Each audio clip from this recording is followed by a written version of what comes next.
CPM നേതാവ് C K Saseendran ഇപ്പോൾ telephone ലൈനിൽ ചേരുന്നുണ്ട്. ശ്രീ സി കെ ശശീന്ദ്രൻ, കേവലം രാഷ്ട്രീയമായ ഒരു നടപടി നിലപാട് എന്നൊക്കെയാണ് ഈ IC ബാലകൃഷ്ണന്റെ അറസ്റ്റുമായി ബന്ധപ്പെട്ട് കോൺഗ്രസ് നേതാക്കളുടെ അല്ലെങ്കിൽ പലരുടെയും പ്രതികരണം ഈ ഒരു ഘട്ടത്തിൽ ഇതുമായി ബന്ധപ്പെട്ട് പുറത്തു വരുന്നത്. അങ്ങനെ മാത്രമാണോ ഇപ്പോൾ ഈ ഒരു വിഷയത്തെ കാണേണ്ടത്?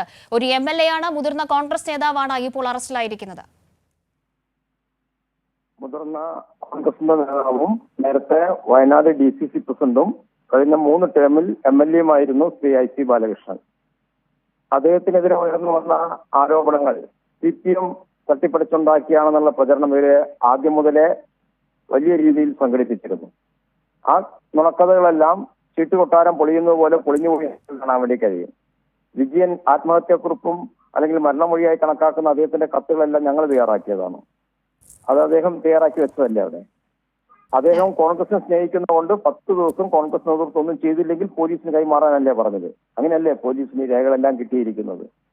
ആ രേഖകളുടെ അടിസ്ഥാനത്തിലല്ലേ കേസെടുത്തിരിക്കുന്നത്. കേസെടുക്കുന്ന കാര്യത്തിൽ എന്തെങ്കിലും വിവേചനപരമായ നിലപാട് കേരളത്തിലെ ഗവൺമെന്റ് സ്വീകരിക്കുന്നുണ്ടോ? കണ്ണൂർ ജില്ലാ പഞ്ചായത്ത് പ്രസിഡന്റുമായി ബന്ധപ്പെട്ടപ്പോഴും കേസെടുത്തില്ല. അതൊക്കെ നിയമത്തിന്റെ ഭാഗമല്ലേ. അതിന് രാഷ്ട്രീയം എന്ന് പറഞ്ഞ് ചെയ്ത കൊള്ളരുതായ്മകളെ ന്യായീകരിക്കാൻ അതിനുവേണ്ടി പാടുപെടുന്നവരോട് എന്താ നമ്മൾ പറയാ?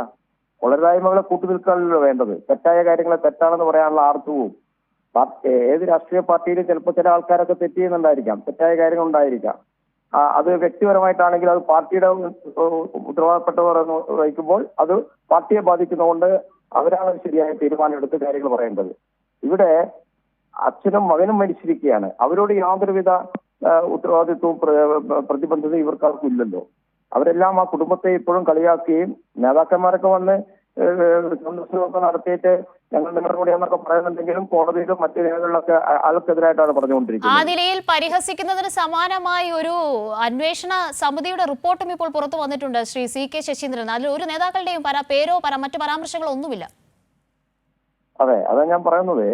ആ രീതിയിൽ തെറ്റായ രീതിയിൽ കാര്യങ്ങൾ പറയുകയാണ്. ഇവിടെ ആരൊക്കെയാണ് അന്വേഷണത്തിന്റെ പേരിൽ വരുന്നത്? പ്രിയങ്ക ഗാന്ധിയുടെ സ്റ്റാഫ് അംഗത്തെ പോലും ചോദ്യം ചെയ്തില്ലേ? അദ്ദേഹം സർക്കാർ ജീവനക്കാരനും കൂടിയല്ലേ?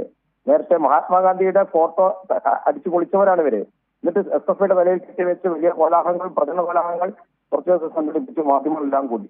സത്യം പൊളിച്ചത് വന്നപ്പോൾ പിന്നെ മാധ്യമങ്ങളെ കാണാനേ ഇല്ല. അത് അവർ വിട്ടു, സംസ്കരിച്ചു. ഇതല്ലേ നടന്നുകൊണ്ടിരിക്കുന്നത്. അതുകൊണ്ട് IC ബാലകൃഷ്ണനെ MLA അറസ്റ്റ് ചെയ്യപ്പെട്ട അങ്ങനത്തെ ഒരു സാഹചര്യം ഉയർന്നു വന്നു എന്നുള്ളതാണ് കോൺഗ്രസ് നേതൃത്വം പരിശോധനയ്ക്ക് വിധേയമാക്കേണ്ടത്. അങ്ങനെയുള്ള ഒരാളോട് MLA-യോട് എന്ത് നിലപാട് സ്വീകരിക്കണം എന്നാണ് പറയാൻ ഉത്തരവാദിത്തമാണ് അവർക്കുള്ളത്. അതിന് പകരം വീണടുത്ത് കിടന്ന് ഉരുളുന്ന ഒരു സമീപനം കുറെ കാലമായി വയനാട്ടിലെ കോൺഗ്രസ് നേതൃത്വവും അവരെ സഹായിക്കാൻ വേണ്ടി തയ്യാറാവുന്ന ഇപ്പൊ ചാനൽ ചർച്ചയിൽ പങ്കെടുക്കുന്ന പ്രിയപ്പെട്ട ശ്രീ ശ്രീകുമാറിനെ പോലെയുള്ള ആൾക്കാരും കോൺഗ്രസ് നേതാക്കളും എല്ലാം പാടുപെടുകയാണ്. പക്ഷെ അതൊക്കെ ആളുകൾക്കിടയിൽ വിശ്വാസം ഉണ്ടാവും. ഒരു MLA-യുടെ വീട് റെയ്ഡ് ചെയ്യാണ് സാധാരണഗതിയിൽ അത് അസാധാരണ സംഭവമല്ലേ. അതുപോലെ തന്നെ കോൺഗ്രസിന്റെ DCC ഓഫീസർ റെയ്ഡ് നടത്തുകയാണ്.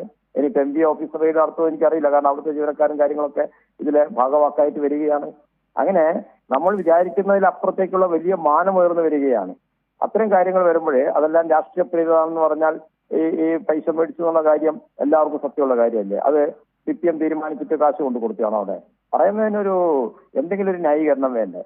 തീർച്ചയായും ശ്രീ സി കെ ശശീന്ദ്രൻ, എന്തായാലും ലക്ഷക്കണക്കിന് രൂപയുടെ ബാധ്യത, ഇല്ലാത്ത ഒരു ബാധ്യതയുടെ പേരിൽ ആത്മഹത്യ ചെയ്യേണ്ടി വന്ന ഒരു അച്ഛന്റെയും മകന്റെയും തുടർന്നുണ്ടായ ആത്മഹത്യാക്കുറിപ്പ് അടക്കമുള്ള വിഷയങ്ങൾ, ഇതിൽ തുടർച്ചയായി കൈരളി ന്യൂസ് നടത്തിയിരിക്കുന്ന അന്വേഷണം, അതിൽ IC ബാലകൃഷ്ണൻ MLA-യുടെ നിർണായകമായ പങ്കുമായി ബന്ധപ്പെട്ട പരാമർശങ്ങൾ ഉൾപ്പെടെയുള്ള കാര്യങ്ങൾ പൊതുസമൂഹത്തിന് മുന്നിൽ കോൺഗ്രസ് നേതാക്കൾക്ക് അതിന് മറുപടി പറയേണ്ടുന്ന വിധത്തിൽ ഈ വാർത്ത തമസ്കരിക്കാൻ ശ്രമിച്ച ഒരു വിഭാഗം മാധ്യമങ്ങൾക്ക് അത് പ്രധാന ചർച്ചയാക്കേണ്ടുന്ന നിലയിലേക്ക് കൈരളി ന്യൂസാണ് ഈ വാർത്ത പുറത്തു കൊണ്ടുവന്നത്.